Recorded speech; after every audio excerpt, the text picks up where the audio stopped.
दोस्तों, स्वागत है आपका हमारी साइकोलॉजी क्लासेस में। तो आज हम आपको बताने जा रहे हैं कि एग्जाम पेपर के बारे में, जिसका नाम है सोशल साइकोलॉजी। आप देख सकते हैं जो एग्जाम पेपर है एमए 4 सेमेस्टर का है साइकोलॉजी का, और जून 2019 का। अब यहाँ पे देख सकते हैं, यहाँ पे जो टाइम है वो आपको 3 आवर्स का दिया जाता है, और यहाँ पे जो आपको पेपर 402 लिखा हुआ दिख रहा है ना, ये पेपर कोड है। अब यहाँ पे आप देख सकते हैं टाइम 3 आवर का दिया जाता है। इसके बाद जो आपके मैक्सिमम मार्क्स हैं वो 85 है फॉर रेगुलर स्टूडेंट, और मिनिमम पास मार्क्स है वो 29 है, और मैक्सिमम मार्क्स जो है आपके 100 है फॉर प्राइवेट स्टूडेंट्स, और मिनिमम पास मार्क्स है वो 34 है। अब यहाँ पे क्या है, जो रेगुलर स्टूडेंट है उनके 85 इसलिए है क्योंकि उनके इंटरनल असाइनमेंट कराए जाते हैं, जो कि आपका 15 मार्क्स का होता है, तो आपका 85 + 15 100 हो जाएगा। और प्राइवेट स्टूडेंट होते हैं उनके इंटरनल असाइनमेंट नहीं करवाए जाते हैं, इसलिए उनका जो एग्जाम पेपर है वो 100 मार्क्स का होता है। क्लियर। और यहाँ पे आप देख सकते हैं नोट लिखा हुआ है, सभी प्रश्नों के उत्तर दीजिए। प्रश्न क्रमांक 1 अनिवार्य है। Attempt all question number 1 is compulsory. तो यहाँ पे आप देख सकते हैं निम्नलिखित में से किन्हीं भी 5 प्रश्नों के उत्तर दीजिए। शब्द सीमा 50 शब्द। ठीक है। अब यहाँ पे 5 × 5 = 25 लिखा हुआ है, और फिर आप ऑब्लिक में देख सकते हैं 6 × 5 = 30 लिखा हुआ है।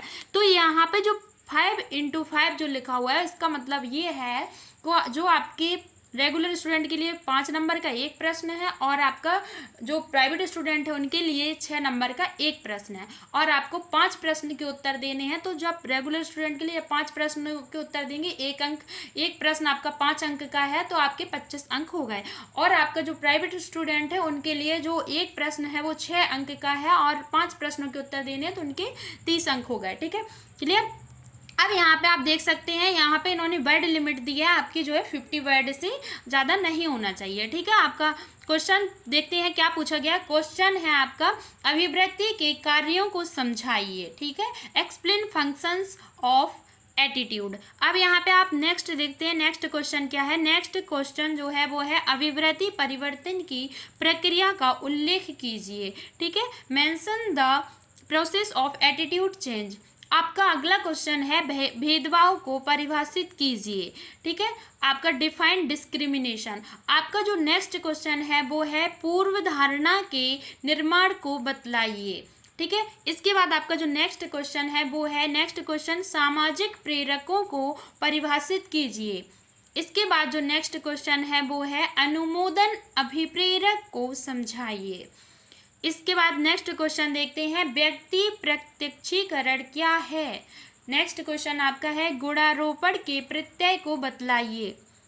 अब आता है आपका नेक्स्ट क्वेश्चन, वो है, वाचिक संचार से आपका क्या अभिप्राय है। What do you mean by verbal communication. इसके बाद आपका जो नेक्स्ट क्वेश्चन है वो है, संचार की बाधाओं को स्पष्ट कीजिए। Explain various of communication. ठीक है। यहाँ पे आपका यूनिट फर्स्ट आया है। यूनिट फर्स्ट से आप देख सकते हैं, यूनिट फर्स्ट से क्वेश्चन पूछा गया है, समुचित उदाहरणों की सहायता से अभिवृत्ति मापन की थर्स्टन मापनी की चर्चा कीजिए। ठीक है। तो यहाँ पे आप देख सकते हैं, discuss Thurston scale of attitude measurement with the help of suitable examples. अब यहाँ पे अथवा में ये क्वेश्चन पूछेंगे। अथवा में ये क्वेश्चन अथवा में देखते हैं, अथवा में कौन सा क्वेश्चन पूछा है। अथवा में इन्होंने पूछा है, अभिवृत्ति परिवर्तन की प्रक्रियाओं की विवेचना कीजिए। तो इन्होंने जो अथवा में पूछा है और जो अभी मैंने आपको रीड करके बताया था, दोनों रीड करके बता दिए। इन दोनों प्रश्नों में से आपको किसी एक प्रश्न का उत्तर देना है। ठीक है। अथवा का मतलब ये होता है। अब आप आ जाइए यूनिट सेकेंड पर। यूनिट सेकेंड पे आप देख सकते हैं, यूनिट सेकेंड से क्या क्वेश्चन पूछा गया है, अंतः समूह संबंध की प्रकृति एवं महत्व को स्पष्ट कीजिए। ठीक है। Explain nature and importance of inter group relation. अथवा में आपका क्वेश्चन पूछा गया है, समुचित उदाहरणों की सहायता से पूर्व धारणाओं को कम करने की तकनीकों की व्याख्या कीजिए। ठीक है ना। अब इन दोनों में से आपको किसी एक प्रश्न का उत्तर देना है। ठीक है। इसके बाद आपका आता है यूनिट थर्ड। तो यूनिट थर्ड से क्वेश्चन देखते हैं। यूनिट थर्ड से पूछा गया है, संबंधन प्रेरक की प्रकृति एवं उपादेयता का वर्णन कीजिए। Describe the nature and utility of affiliation motive. ठीक है। अब यहाँ पे जो अथवा में पूछा गया है वो है, उपलब्धि अभिप्रेरणा की भूमिका का मूल्यांकन कीजिए। Evaluate the role of achievement motivation. अब यहाँ पे आपका जो नेक्स्ट क्वेश्चन है वो क्वेश्चन नंबर 5 है, यूनिट 4 से पूछा गया। आप देख सकते हैं, व्यक्ति प्रत्यक्षीकरण को परिभाषित करने वाले कारकों को समझाइए। ठीक है ना। अथवा में कौन सा क्वेश्चन पूछा है देखते हैं। अथवा में पूछा गया है, संबंधित उदाहरण देते हुए गुणारोपण के वाइनर के सिद्धांत की चर्चा कीजिए। ठीक है, तो यहाँ पे आप देख सकते हैं, discuss winners theory of attribution by providing concerning examples. ठीक है, यूनिट 5 से आप देख सकते हैं, यूनिट 5 से पूछा गया है, अवाचिक संचार की भूमिका का मूल्यांकन कीजिए। Evaluate the role of non verbal communication. अथवा में जो आपका क्वेश्चन पूछा गया है, अथवा में कौन सा क्वेश्चन पूछा गया है देखते हैं। अथवा में क्वेश्चन पूछा गया है, समुचित उदाहरणों की सहायता से प्रभावशील संचार कारकों की विवेचना कीजिए। तो यहाँ पे ये इन दोनों में से आपको किसी एक प्रश्न का उत्तर देना है, जो कि कंपलसरी है। ठीक है, अब आप यहाँ पे देख सकते हैं, आपको 12/14 लिखा हुआ दिख रहा है। ठीक है, देखिए अभी यहाँ पे आप देख सकते हैं 12/14 लिखा दिख रहा है ना। तो 12 जो है आपके, जो 12 मार्क्स हैं, ये क्वेश्चन आपका 12 मार्क्स का है, तो वो किसके लिए है, रेगुलर स्टूडेंट के लिए। और आपका 14 मार्क्स का किसके लिए है, प्राइवेट स्टूडेंट के लिए।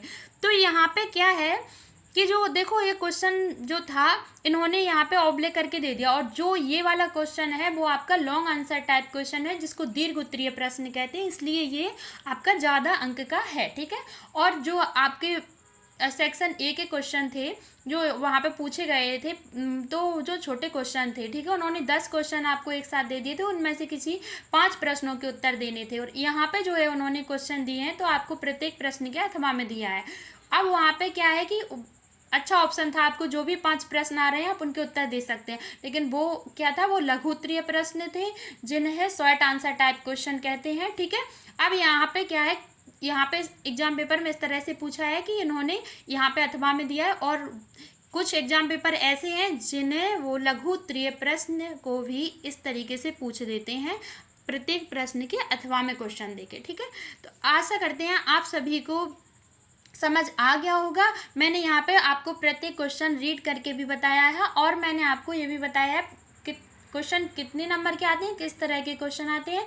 और देखिए आप देख सकते हैं 5 यूनिट है, 5 यूनिट में से आपको प्रत्येक यूनिट से शॉर्ट आंसर टाइप क्वेश्चन पूछा जाता है, और प्रत्येक यूनिट से आपको लॉन्ग आंसर टाइप क्वेश्चन पूछा जाता है। ठीक है, वीडियो पसंद आया है तो वीडियो को लाइक करें, चैनल को सब्सक्राइब करें, बेल आइकन को प्रेस करें, जिससे कि हमारा नेक्स्ट वीडियो आप तक पहुँच सके। वीडियो को शेयर करना बिल्कुल ना भूलें। थैंक यू सो मच, मिलते हैं नेक्स्ट वीडियो में।